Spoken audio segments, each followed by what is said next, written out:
National Cyber Security Centre, a part of GCHQ. Cyber security training for school staff. Your school will be reliant on technology to run. For example, the school's email, teachers' online lesson plans and MIS system is now a crucial part of everyday life in a school. When something goes wrong with this technology, it can have a devastating and sometimes critical impact on the operations of the school. A cyber incident is when your systems, processes, or people are negatively impacted through the means of your IT. Your IT team or IT support provider will be responsible for securing your systems and should be ensuring basic protection from cyber attacks. However, no technological solution is 100% effective.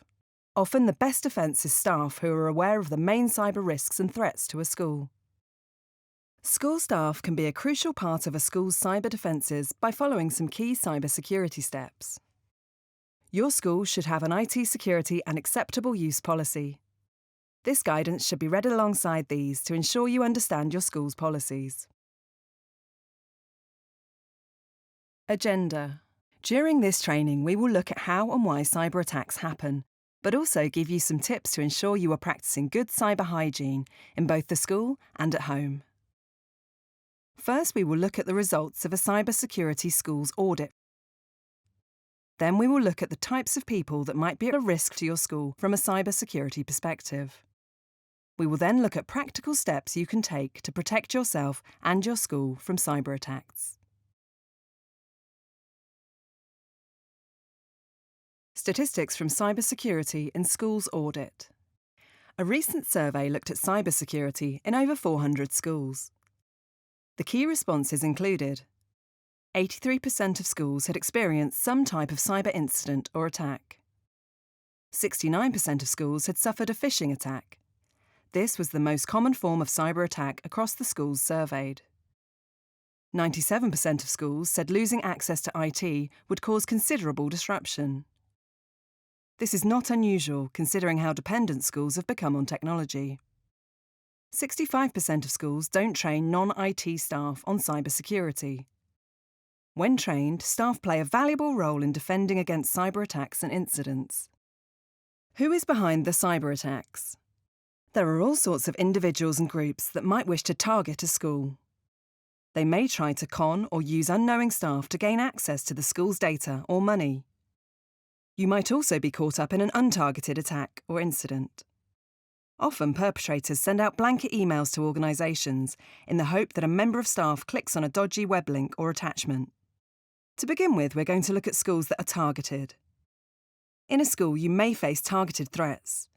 This is where individuals or groups identify weaknesses in the cyber defences or processes of that school. This could involve stealing or guessing login credentials or exploiting flaws in software. Attackers may also have identified some personal information about a member of staff online. Attackers can use this information to manipulate victims into performing actions or divulging confidential information, usually for fraud purposes. This is called social engineering, and often the victim has no idea that it is being done to them. Why would they target my school? Schools hold sensitive data on pupils, parents and staff. This can be valuable to perpetrators for a range of reasons, from setting up fake bank accounts to reselling the details online. Schools carry out lots of financial transactions. Often these are only signed off by a few members of staff in a school. Cyber criminals might only need to target one or two individuals in order to steal or con money from a school or supplier. Whilst a school may have a dedicated IT team or IT support, these people are not normally security specialists. Cybersecurity is only a small part of their day job. This can mean the school's IT systems are not adequately protected and are a soft target for cyber attackers. A school could have older equipment or software that is more vulnerable to cyber attacks. Schools are busy places where quite rightly the focus is on teaching. This can mean security measures aren't adopted or discussed that could improve the school's cyber resilience. Now, let's have a look at some of the types of individuals that could target a school. Threats are normally described as being external or internal. In this section, we're going to look at external threats. External threats are people from outside the school that may seek to cause harm. Online criminals.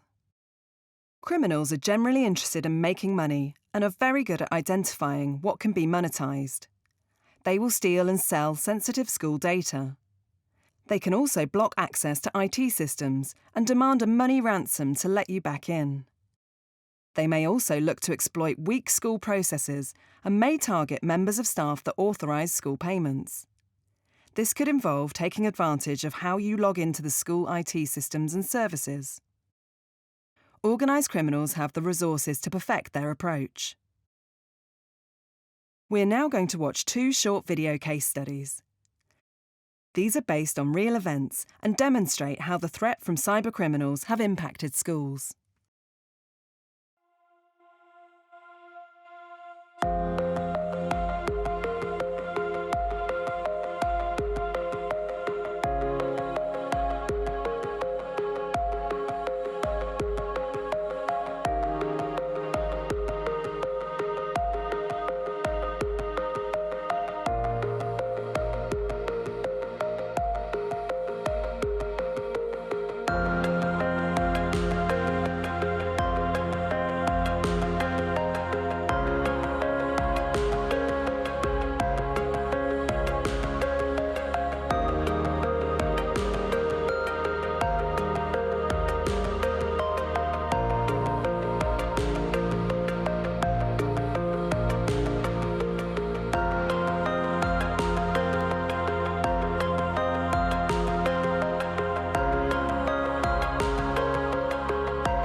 As we saw in the previous video, this school had their data encrypted, and this resulted in the school having no access to its computer network or data for several days.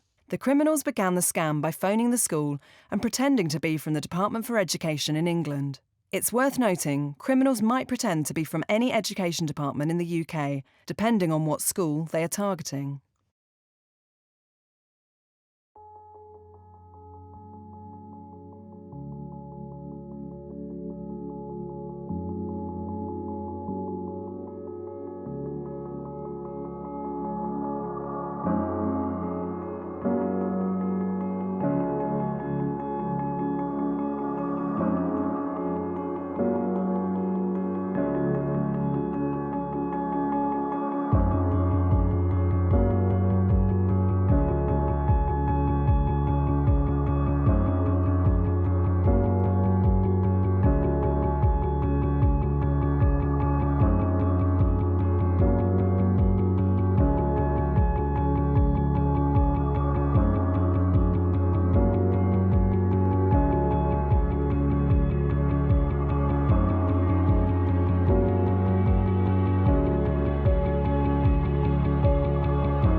As we saw in the previous video, this school was targeted by criminals using a phishing technique who wanted to steal money from parents and the school. This also led to the criminals using and selling on the parents' personal details for future attacks. This isn't just a problem for independent schools. Nurseries, academies, local authority schools and school suppliers have also fallen victim to this type of cyber fraud. Foreign governments. Foreign governments are generally interested in accessing sensitive or valuable information that may give them a strategic or political advantage. It is highly unlikely that a foreign government would directly target a school. However, schools can be caught up in cyber attacks by foreign governments that are untargeted. A good example of this was the WannaCry ransomware developed by North Korea, which affected the NHS and other organisations in 2017. This attack was possible because there was a security vulnerability in Windows devices that allowed ransomware to run and spread very easily from one computer to another on the same network.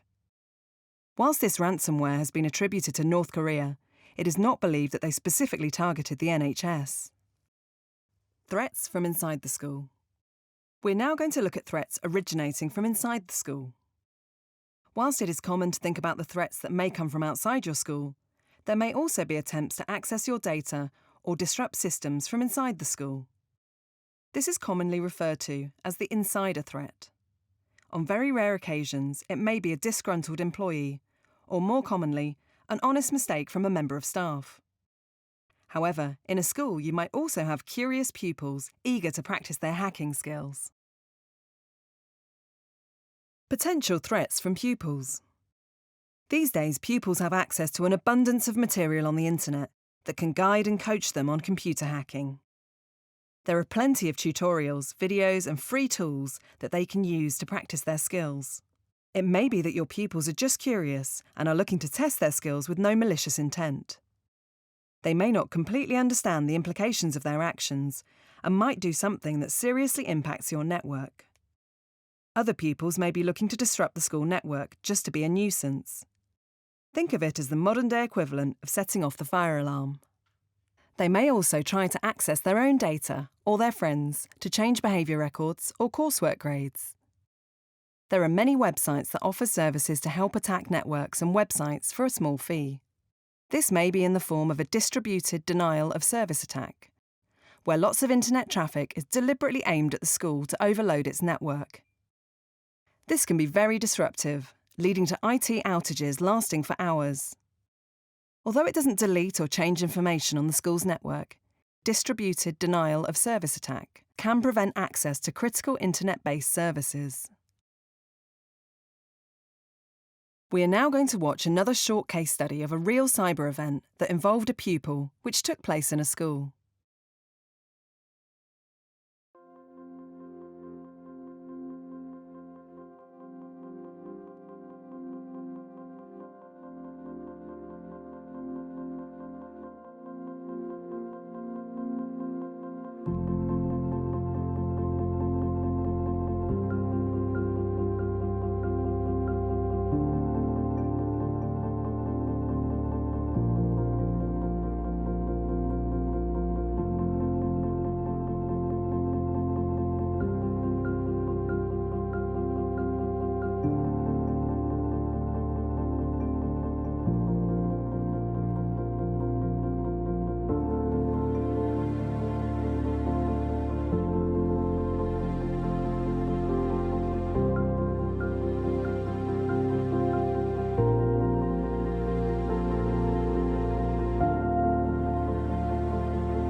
In the previous video, a pupil was able to access the school's MIS system because a teacher left a password for their computer out in the open.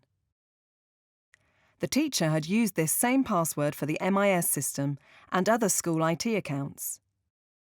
The pupil guessed this and accessed the MIS system, which had thousands of bits of sensitive data on other pupils stored on it. This contributed to a major breach of the school's data, and the school had to report the incident to the Information Commissioner's office. Potential threats from staff. Schools rightly have a strict and careful recruitment process. This often means that we implicitly trust our school staff and would not consider them a threat to our school networks. Whilst it is very rare, there is a small risk where a disgruntled member of staff might act against the school through its IT networks. The risk of this is low, but it's important you are aware that this can happen.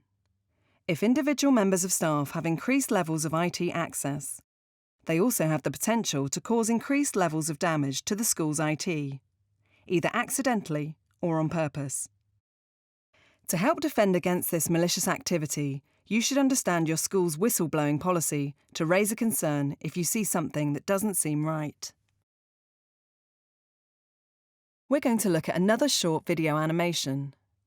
This was a rare but real event involving a disgruntled member of staff at a school.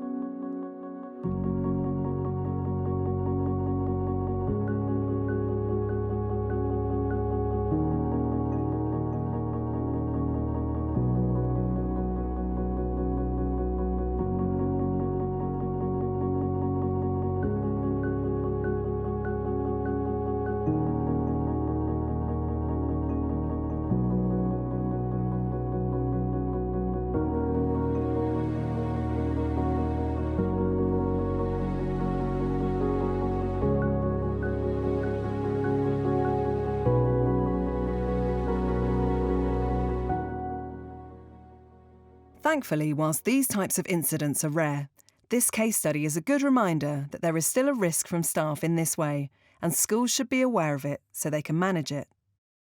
A good step from the school in this situation would have been to remove access from the member of staff when they were initially suspended.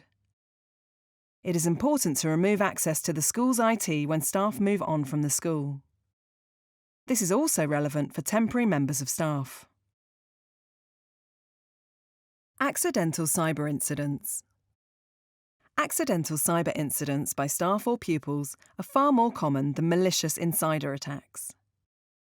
They are the main reason why schools report data breaches to the Information Commissioner Office, ICO. This is not a surprise, as staff in schools are very busy, and it's very easy to overlook something when trying to do things in a hurry. It's important to ensure there is not a fear of reporting by staff because of the threat of repercussions from a school. It is typically easier to fix IT issues and reduce the negative impact they create the earlier they're reported. An accidental cyber incident may involve losing a USB storage device that wasn't encrypted, or accidentally emailing the wrong person with information containing sensitive data. Staff may also feel compelled to respond to school emails on their personal devices. Accidental data breaches. In the next video case study, we see a real example of an accidental data breach involving a member of staff.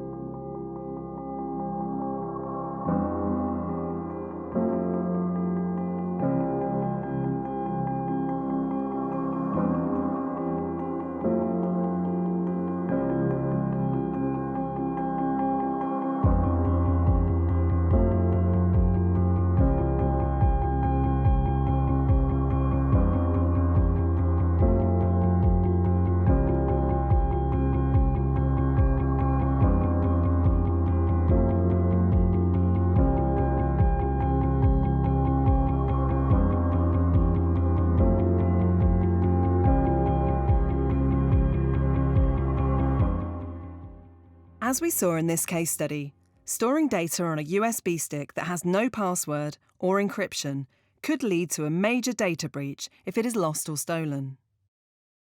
Try to avoid using USB sticks if you can. If you do need to use one, try to use a stick issued by your school. 4 key ways to defend yourself. Now that we understand some of the most common threats and types of cyber incidents facing schools, let's have a look at how we might defend ourselves against them. Defend yourself against phishing. This section looks at how you might defend yourself from phishing attacks. Phishing is one of the most common types of cyber attack and can be targeted or untargeted. What is phishing? Phishing is where an email appears genuine but is actually fake. It might try and trick you into revealing sensitive information, or it might contain a link to a malicious website or an attachment that is infected with malware. Some phishing attempts are random, while others might be more targeted to you as an individual or to specific organisations like schools. Phishing attempts typically arrive via email, but can also arrive by social media, text message, or phone call. Your IT team or IT supplier should have security tools working behind the scenes to help protect your school from phishing. But you can also play a massive role by following some key steps. Example of a phishing attempt. Here is an example of what a phishing email might look like. In this example, someone is pretending to be sending an email from Microsoft, suggesting to the school's business manager that they have reached the size limit on their email account. Phishing emails will often compel someone to take action. For most people, not being able to receive or send emails is something that would worry them, so they will usually act to help prevent it. Here, the phishing email is prompting the user to click on a link to increase their email capacity. When the user clicks on the dodgy link, they will be taken to a website that looks like a genuine Microsoft web page.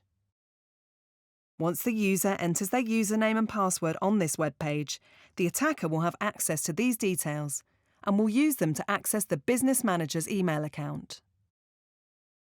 Once the attacker has gained access to the business manager's account, they may steal the school's data or try and use the business manager's email account to phish other users within the school. Usually they might try to convince a parent, supplier, or other member of staff to transfer money to the attacker's bank account. Cyber attackers can use publicly available information about you and your school to help make their targeted phishing attempts look more convincing. This information is often taken from the school's website, social media channels, and professional networking sites. Information known as your digital footprint. We don't advise removing all traces of yourselves from the internet, but we would encourage you to review the privacy settings on your accounts and think about what you post online. For example, 1. Reduce the information available to attackers. Avoid posting specific details about your school and your role, especially if your role involves handling sensitive information about children, the school's finances, or you have highly privileged IT access. 2. Know the influence techniques. You are less likely to fall for a social engineering attack if you know what to look out for.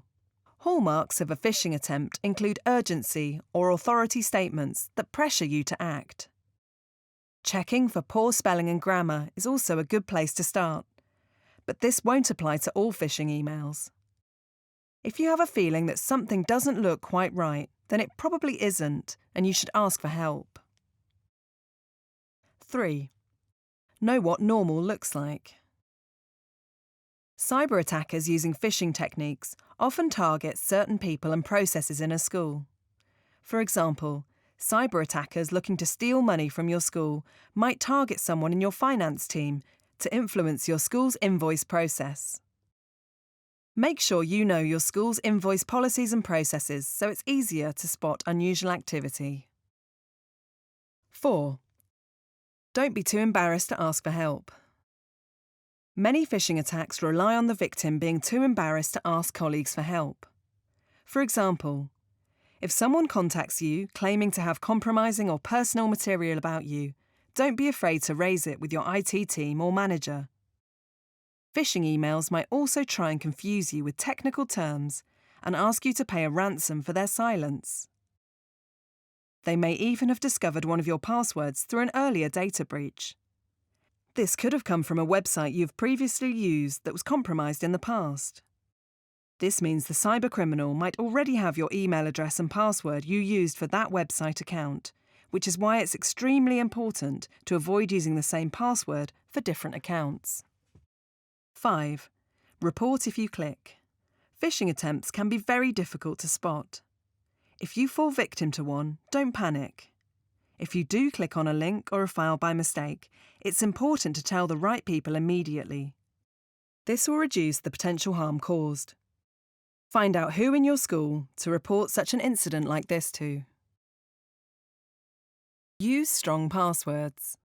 Cyber attackers may try to guess your password in order to access your devices or important accounts, like your email and online banking account. They can guess your passwords based on the most common passwords in use, for example, password 1. Attackers can also use public information about you and your school to guess your password. Once they have guessed one password, they try to use this same password to access your other accounts. This is because people often use the same passwords for several different accounts. The strongest passwords are hard to guess and are not repeated across your different accounts. Using strong passwords. If you have used the same password for multiple online accounts, you should check to see whether those accounts have ever been compromised through a data breach. You can visit the site www.haveibeenpwned.com to find out if your email addresses have been involved in a data breach and whether your passwords for that account were exposed. If you discover some of your accounts have been breached, you should reset your passwords for these accounts and any other where you have used the same password. In the phishing email example we saw earlier in the presentation, sometimes a password you use is added to the phishing email to make the request seem more credible. This password was probably obtained from one of your accounts that was involved in an earlier breach. If you have reset those accounts with a new password, then you can be more confident that they cannot reuse that password to access other accounts. 1. Create a strong password for important accounts. Weak passwords can be hacked in seconds. The longer it is, the stronger it becomes, and the harder to hack. Make yours strong by using a sequence of 3 random words.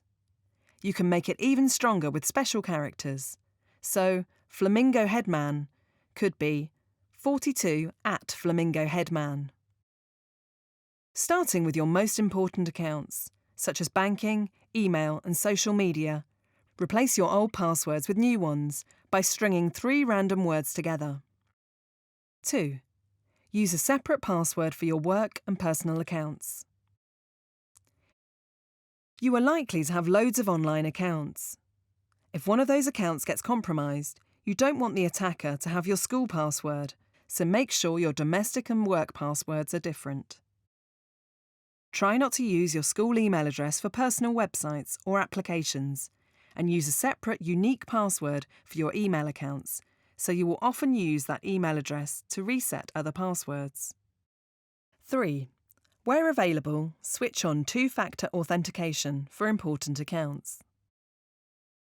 Two-factor authentication, 2FA, is normally a free security feature that gives you an extra layer of protection online and stops cybercriminals getting into your accounts, even if they have your password.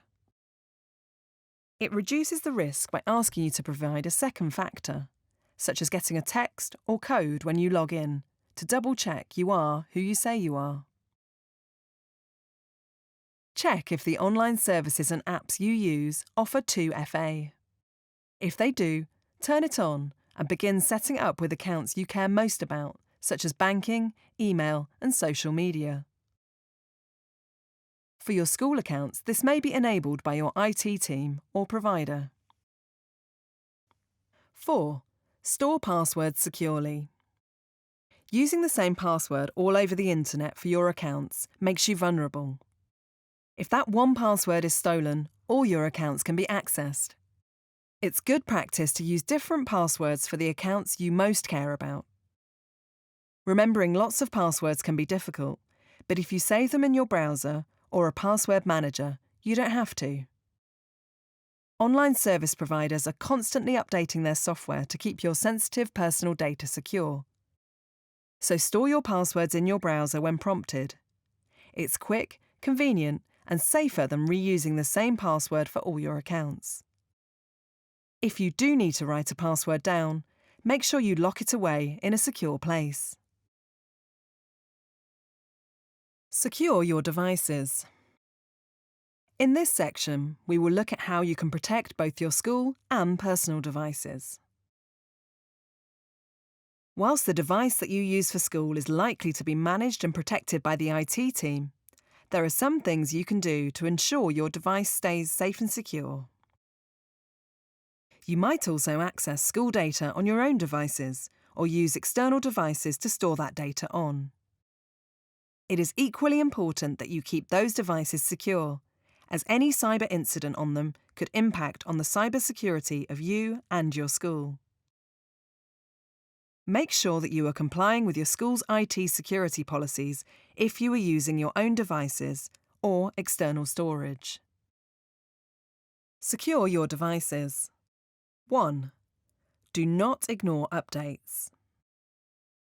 The IT devices you will use software and apps. Software and apps will have flaws, some of which can be exploited, leading to security problems. When flaws are discovered, the manufacturer will normally fix them and send the fix out as a patch or part of an update. Attackers try to take advantage of those flaws when they find out about them before your school has had a chance to apply the fix. Your school may manage updates for you. In some cases, this means updates are applied automatically. but sometimes you may be prompted to install the update, which you should do. Sometimes the updates are scheduled to update at night. This is perfectly fine. The few minutes it takes to update could save you time and trouble in the long run, and will reduce the risk of you or your school becoming victim of a cyber attack. If you see error messages or you believe software or apps aren't updating as you'd expect, then contact your IT support. 2. Only download software and apps from official app stores. Your organisation is likely to control the software or apps that can be installed on your school devices. Devices may come already installed with software or apps, or you might be given access to an approved store of software that you can use. If it's your personal device or you control what apps and software you install, it's best to only use official app stores like Google Play or Apple App Store. These apps are checked to provide a certain level of protection from viruses that might cause harm. You should avoid downloading third-party apps from unknown websites or vendors. You should also be aware of what data your apps may be accessing. If you find out apps are accessing your school data, then you should ensure that this is absolutely necessary and within your school's data protection policy by carefully reading the permissions information when installing the application. GDPR may accidentally be breached if you do not check. 3. Physically protect your device. Cyber attackers may try to physically exploit your device to access your sensitive information or accounts, for example, if it's left unlocked, lost or stolen. Always secure your device with a screen lock. A screen lock can be a PIN, password, biometric, fingerprint or Face ID, or pattern. Pick any one of these security controls. Some are more secure than others, but it's important you choose one that works for you. If you are storing sensitive information on your device, then you should also make sure it's encrypted and backed up. Speak to your IT team if you are unsure if your device is sufficiently protected. If your device is compromised by a cyber criminal, your sensitive personal data can be lost, damaged, or stolen. Keep a copy of all your important information by backing it up to the cloud or somewhere offline. You can choose to back up all your data or only information that is important to you. Only use IT-issued encrypted USB storage. Using USB storage that has not been scanned for malware could lead to your device being infected. Beware of free giveaways, as these could have malware already on them and may infect your devices. Any data stored on USB storage devices should be encrypted so that the data cannot be accessed if the device is lost. If in doubt, call it out. It's important that everyone feels comfortable speaking out if they feel that something isn't right. By calling it out at the right time, you could prevent something that may seem irrelevant at first, turning into a critical cyber incident. 1. Report any suspicious activity. Cyber attacks can be difficult to spot, and you cannot be expected to identify them all of the time. Don't hesitate to ask for further guidance or support when something feels suspicious, unexpected, or unusual. 2. Report as soon as possible. The sooner you report, the quicker it can be resolved and the less damage it will cause. Don't assume that someone else will do it. Even if you suspect you've accidentally done something to contribute to the harm, like clicking on a dodgy link, please still report what's happened. Everyone makes mistakes. It's important to report them as early as possible. 3. Don't be afraid to challenge. Security that doesn't work for staff doesn't work. Don't be afraid to flag up policies or processes that make your job difficult. Summary and checklist. Hopefully you'll now understand some of the main threats and types of cyber incident that you or your school might experience. Also, you will have a good idea on how to protect yourself against those kinds of attacks. Here is a quick summary of the key points and things you should do as soon as possible. 1. Review the privacy settings for your social media, professional networking site, and app accounts. 2. Know who to report any unusual activity to. If you're not sure, ask your line manager or IT team. 3. Check your device is set to receive updates automatically. 4. For your most important accounts, set a strong password and switch on two-factor authentication, if available. 5. Remove any apps that have not been downloaded from official stores. 6. Check that the password for your work account is unique. 7. If it's not possible to follow security advice, process or policy, flag it to your IT team. Thank you.